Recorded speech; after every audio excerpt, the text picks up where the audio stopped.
Ako hindi na ako nagagalit naman sa kanila. Kasi naiinis lang ako nung time na yon na sabi ko, ano ba to?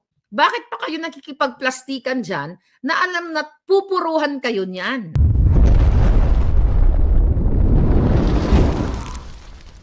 Now ngayon, Senator Bato, ikaw na rin mismo nagsabi na ang mga taga-ICC ay nandiyan dyan, pinipilit na papirmahin ang mga retired generals at iba pa.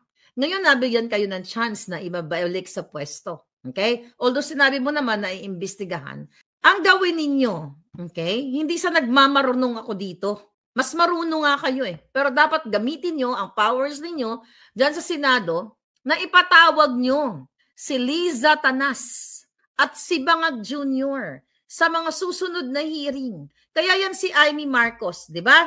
Yang mangga na yan. Tignan natin. Siya na rin mismo nagsabi, okay, na hindi ang nagpapatakbo ng gobyerno ay hindi ang kapatid niya, ay hindi Marcos kundi Romualdez Araneta.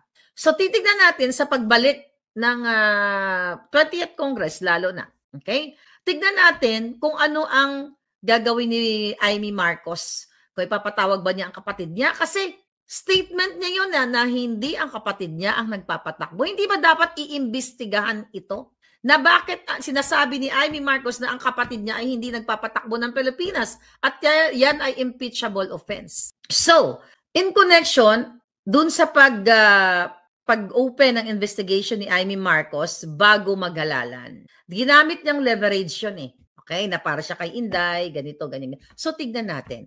So, ngayon, balik tayo dito kay Senator Bato at Senator Bongo. Idamay na natin ang ating kaibigan ko naman na yan si Senator Robin Padilla, na na-meet ko yan sa Dahig. Alam mo, gusto ko lang sabihin sa inyo, okay, ako yung mga inis ko, yung mga bunganga ko dito, this is not about personal ang galit ko sa mga taong ito. It's about na ang ginagagalit ko na bakit pa kayo nagtitiwala dito sa mga bangag na ito.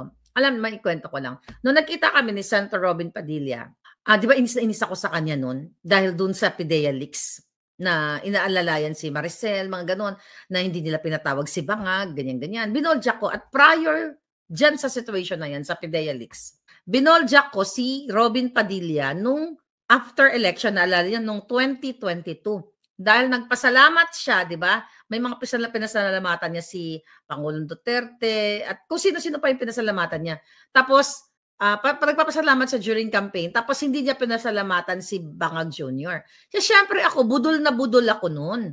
May mga sinasabi ako na, Robin Padilla, wala kang utang na loob, ganyan-ganyan. Pinasampa ka sa stage ng unit team, Kasi parang sinasabi ni Robin yata doon na parang hinaharangan siya na magsalita sa entablado dahil nga naman siya ay talagang ano tawag dito, Duterte aligned. So dahil budol-budol pa ako noon, 'di ba? Bangag na bangag ta ako noon. Nag-viral 'yun Binoljak ko talaga si Robin noon. Very sweet siya sa lahat. Talagang maginoo, totoo talaga yung maginoo ang lolo mo. Pero nung nakita ko siya, ano na ko nasabi, nag-sorry ako. Ganun naman ako Nag-sorry ako sa kanya. Sabi ko, Senator Robin Padilla, sorry na-boljak kita, nabungangaan kita noong 2022. Pero now, tama ka pala na ang mga bangag ay ganito, ganyan-ganyan. Ang sabi niyo, wala na yun, ma'am, ganyan-ganyan, ganun. So, ganun lang ako Diba? Ganun lang ako. Nagkamali ako, na-realize ko, right there sa mukha niya, nag-sorry ako dahil ilang beses naman kami nagkita noon. So, yun. Kaya kung magalit man ako dito, dahil nagbubunga nga ako sa kanila, hindi dahil ito ay personal na galit. Ito ay galit ko. Dahil kulang na lang, kung gusto ko lang, kung pwede ko lang silang palitan na, I mean, it's not literal na papalitan. Palitan yung mga katawan nila, lulunukin ko ng buo si Liza Tanas at si Bangag at nang matapos na ang problema ng ating bayan. Kaya nga, kung babalikan natin yung PIDEA leaks, kung ako ay papasok sa katauhan ni Senator Bato, ni Senator Robin, ni Senator Bongo, ay ipinatawag ko si Liza Tanas dahil doon ay pinangalanan nga siya sa video na siya ay mastermind sila ni Kumar according to that video na inilabas si J.M. Morales na pwede silang magpagurgur ng tao. Kaya doon nanggagaling yung galit ko. Not because I hate Robin, I hate Senator Bato, I hate Senator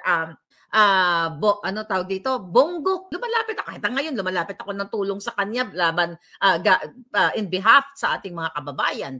So, Pag may nakikita talaga ako, binoboldyak ko sila.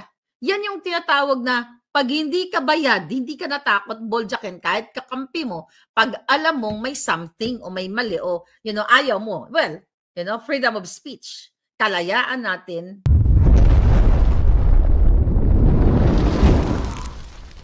criticize dito.